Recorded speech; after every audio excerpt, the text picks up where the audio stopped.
Bonjour, je suis Erwin Avalon. Je vais faire une communication sur un élément que je trouve magnifique qui représente la conscience grecque, pour lesquels on va dire que la morale était assise sur un trépied qui sont la vérité, le bien et le beau.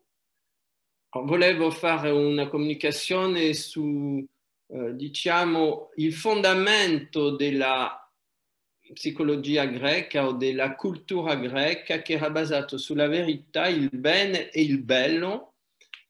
Et en fait, je souhaitais dire à quel point c'est complètement d'actualité, à quel point nous aurions intérêt à nous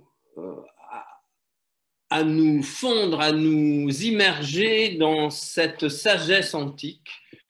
Voilà, e volevo dire a che punto è di attualità e a che punto avremo interesse a immergerci nella bellezza della tradizione antica.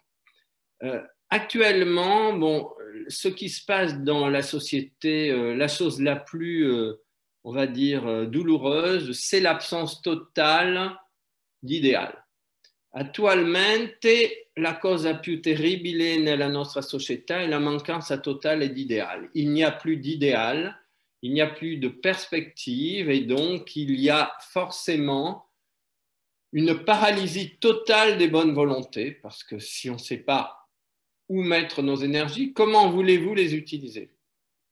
Perciò siamo davanti attualmente la tragedia dell'assenza totale d'ideale. Questo ideale è tanto importante perché ciò che muove una società è ciò che porta l'essere umano a dirigersi verso le cime di se stesso e non c'è più. Le discours politique est d'une pauvreté absolument abyssale. Il discorso politico è di una povertà abyssale. Et je trouve que s'il y avait des mots plus terribles, on devrait les utiliser. Se c'erano delle parole ancora più toste, sarebbe bello di usarle, mais je ne les connais pas, non les trovo. Et vous comprenez, bon, actuellement en France, ce n'est pas l'Italie, mais dans tous les quartiers chauds et pas chauds, vous avez des gamins qui s'entretuent.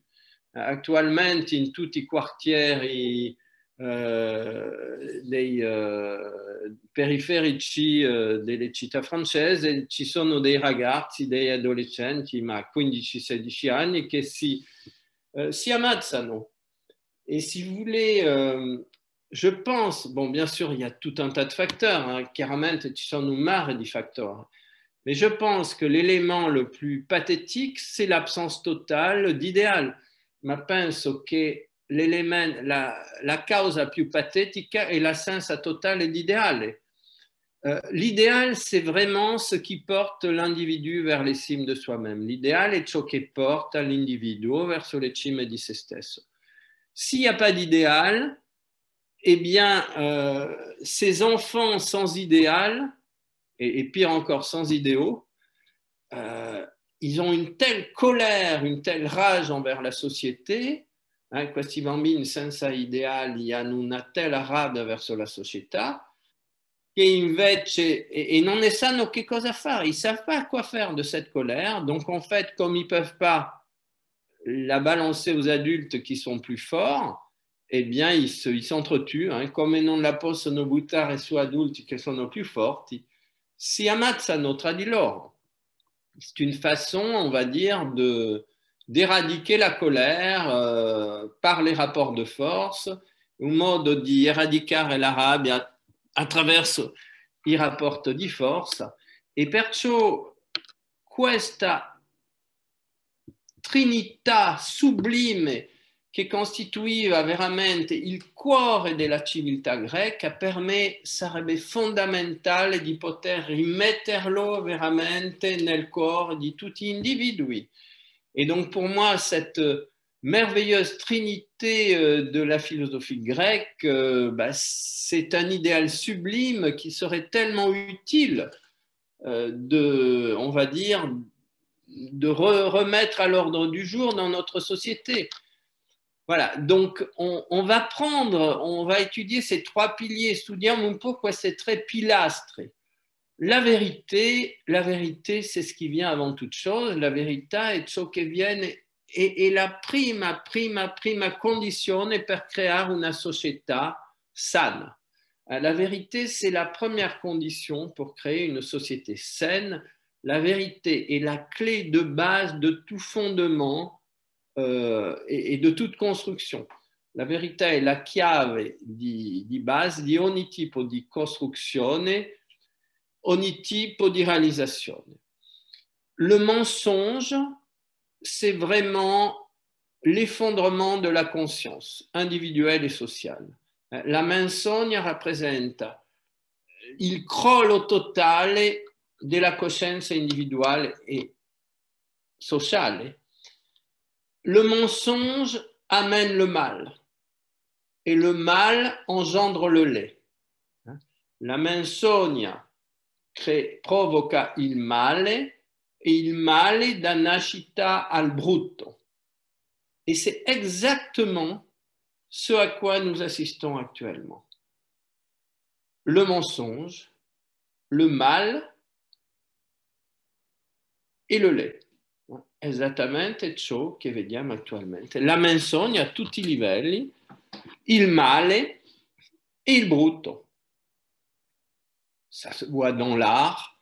Si vous voulez, on arrive vous comprenez parfaitement que l'art grec, c'est l'expression de la beauté sous ses formes les plus sublimes. Capite che l'arte greco è l'espressione della bellezza nelle sue forme le più sublime, mais il n'y a pas de beauté dans l'art qui n'est soutenue par la vérité. Non esiste la bellezza nell'arte che non sia sostenuta dalla verità. Et plus on s'éloigne de la vérité, plus la beauté se déforme. Et plus on aboutit au culte de la laideur, ce qui est le cas dans beaucoup d'expressions de l'art moderne. E perciò questa mancanza di senza la verità non c'è la bellezza, e assistiamo attualmente nell'arte moderna, è terrificante di vedere a che punto il brutto ha preso il posto della bellezza. Vous comprenez que la beauté n'a de sens que par la vérité. La bellezza n'a senso che attraverso il prisma della verità. Si on regarde le monde à travers les yeux de la vérité, on sait ce qu'est le beau. Se guardiamo il mondo tramite il prisma della verità, sappiamo che cosa è il bello. Ce n'est pas uniquement une notion subjective, c'est une notion objective, et la vérité aussi, c'est une notion objective. Il bello non è unicamente una nozione soggettiva, come viene detto adesso, è una nozione obiettiva, e chi è nella verità sa che cosa è la vera bellezza obiettiva, perché la verità è qualcosa di totalmente obiettivo. Vous comprenez que la vérité, c'est quelque chose d'objectif, pas de subjectif. Tout le monde sait quand il ment. Chaque personne, quand elle ment, le sait. C'est quelque chose d'objectif. Ogni persona, quando mente, lo sa. Sauf en cas de pathologie grave, salvo in caso di patologia. E una patologia forte di pensare e di dire la verità quando non è vero. C'est une forte pathologie de penser qu'on dit la vérité quand on ment. Voilà. Alors, veramente, la società in quale siamo può essere salvata unicamente attraverso la verità. Non c'è un altro cammino. La société dans laquelle nous vivons ne peut être sauvée que par la vérité. Il n'y a aucun autre chemin.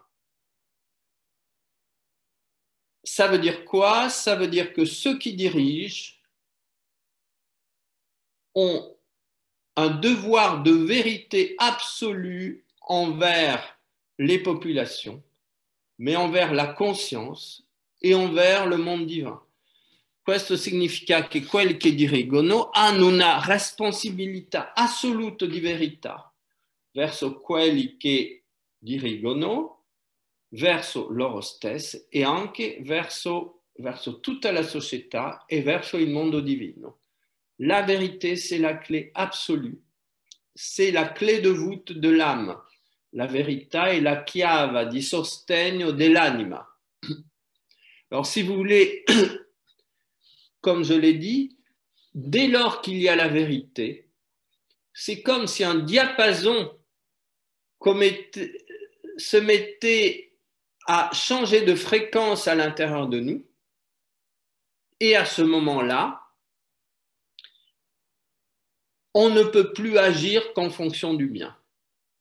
Più una persona è nella verità, più c'è come un strumento dentro di lei che unicamente può agire secondo i parametri del bene.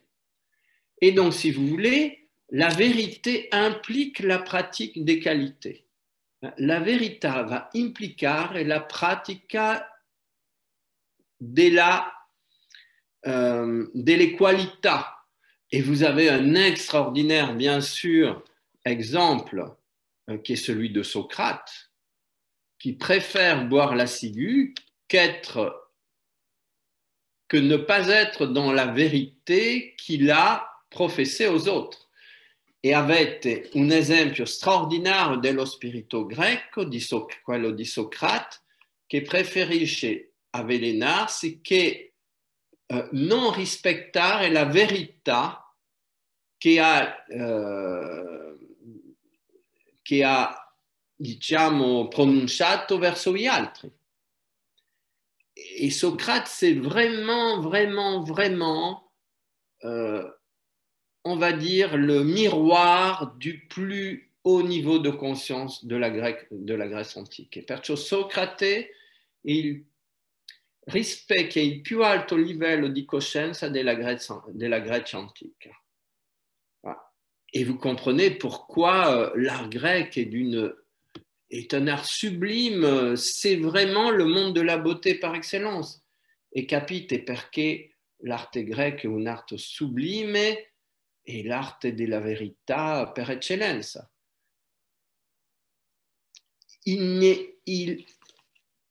Donc la vérité entraîne la pratique des qualités, et la pratique des qualités, c'est cela le bien. La verità implica la pratica delle qualità, e la pratica delle qualità, questo è il bene. Donc c'est s'efforcer en toute chose d'être dans l'expression des qualités, c'est exprimer la partie la plus sublime de soi-même. E in ogni cosa cercare di manifestare di esprimersi attraverso le qualità significa esprimere la componente più sublime di se stesso, e ça c'est le bien, questo è il bene. Voilà, donc si vous voulez, il est tellement important, il serait tellement important que de revenir a ces fondamentaux sarebbe tanto importante di tornare a questi fondamenti della società antica sans lesquels il est impossible une grande civilisation, senza quale è impossibile di creare una grande civiltà, mais pire encore, le mensonge entraîne le mal et le lait et crée la destruction de la société. La menzogna crea il male e il brutto e provoca la totale destruction de la société. Donc on ne se rend pas compte que le monde dans lequel on est en voie de disparition et de destruction accélérée, et c'est par le manque de vérité. non ci rendiamo conto che il mondo in quale siamo in una fase di distruzione e di sparizione accelerate e questo è dovuto alla mancanza di verità. Tout le monde ment, c'est une chose incroyable. Tutta la gente mente. La gente che dirige le popolazioni nella menzogna assoluta. Les gens qui dirigent les populations sont dans le mensonge absolu. Et on voit les résultats. C'est vraiment une désintégration du tissu social à tous les niveaux. Provoca una disintegrazione del tessuto sociale a tutti i livelli. Vous comprenez que la vérité correspond au noyau des cellules, hein, c'est-à-dire au père. La verità corrisponde al nucleo delle cellule, perciò al padre. Le bien correspond au cytoplasme des cellules, c'est-à-dire au fils, dans la tradition chrétienne, ou à Vishnu dans la tradition orientale. Et le beau, ça correspond à la membrane, l'apparence, le Saint-Esprit, la mère Saint-Esprit ou bien Shiva. Et vous comprenez que quand il n'y a pas la vérité, le cœur du noyau se désintègre, se putréfie. Donc, le cytoplasme se transforme en mal, pareil, il se corrose, et la membrane, c'est-à-dire l'apparence, devient laideur. Il nucleo la verità corrisponde al padre, al nucleo delle cellule. La bontà al citoplasma, al figlio o a Vishnu, il nucleo a Brahma, e il bello corrisponde alla membrane delle cellule. Et vous comprenez qu'il n'y a rien de plus difficile que garder la beauté. Non c'è niente di più difficile che di mantenere la bellezza. Parce que le seul moyen de maintenir la beauté physique extérieure, c'est d'être dans la beauté intérieure, c'est-à-dire dans la vérité. L'unico modo di mantenere la bellezza fisica è di essere nella verità, perché la vibrazione di verità nel nucleo delle cellule si va riflettere verso la periferia e ciò che va irradiare intorno alla persona e creare un'aura bellissima che permetterà a tutte le persone di sentirsi bene, enfin tutte le persone che aspirano alla verità, perché le persone che odiano la verità odieranno queste persone.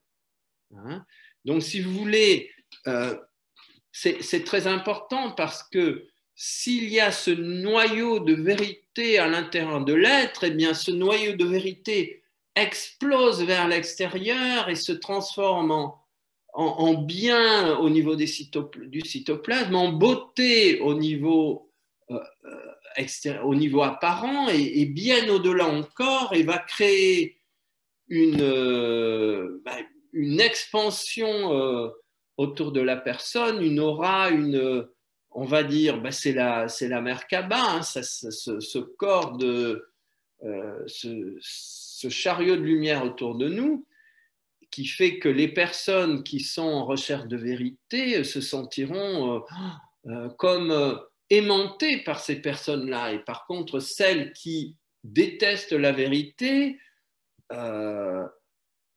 haïront les personnes qui sont dans la vérité, parce que c'est comme ça que tout fonctionne. Voilà. Donc, vous représentez à quel point il y a une urgence sociale et collective, individuelle et collective pour revenir aux fondamentaux. C'è un'emergenza individuale, sociale e collettiva per ritornare ai fondamenti che vanno curare sia l'individuo che la società, des fondamentaux qui vont permettre de soigner aussi bien l'individu que la société. Et bien sûr, ça commence par chacun d'entre nous. la vérité est quelque chose d'une puissance extraordinaire. La vérité est qualcosa di una potenza straordinaria. Et en fait, quand on fait ce travail, on va dire, de méditation Merkaba ou tout travail de transformation intérieure, quando si fa questo lavoro di meditazione Merkaba matrimondir o qualsiasi lavoro di trasformazione intérieure, la première chose, c'est tout mettre en œuvre pour être dans le vrai. Donc, dès que vous dites quelque chose que vous ressentez ne pas sonner juste, vous rectifiez. Hein? Perciò il primo lavoro da fare quando si segue questo cammino è stare nella verità, e se alcune volte vi girate un po' accanto, rectificate, rimettete les cose nella verità. Ensuite, le bien, la pratique des qualités. Et le beau, eh bien, il vient tout seul parce qu'on est inspiré dopo il bene che viene naturalmente, e dopo il bello diventa naturale perché siamo ispirati. Et l'inspiration, c'est vraiment, ça nous amène à exprimer ce beau à tous ces niveaux, à tous les niveaux, e questa ispirazione ci porta ad esprimere il bello a tutti i livelli. Voilà, donc, encore une fois, il faut absolument insuffler un idéal au monde actuel, sinon ce monde n'a aucun sens et va se détruire. E perciò è molto importante insoffiare un ideale al mondo attuale, altrimenti si va distruggere e sparire. Voilà, et c'est pour cela que cette trinité psychique que les Grecs vénéraient me paraît être une clé merveilleuse de transformation de la société, perciò che questa trinità meravigliosa che i Greci onoravano mi sembra di essere una chiave fondamentale di salvataggio della nostra società. Et donc, il s'agit vraiment d'inscrire en nous la vérité, le bien et le beau. Si tratta veramente di scrivere in noi la verità, il bene e il bello.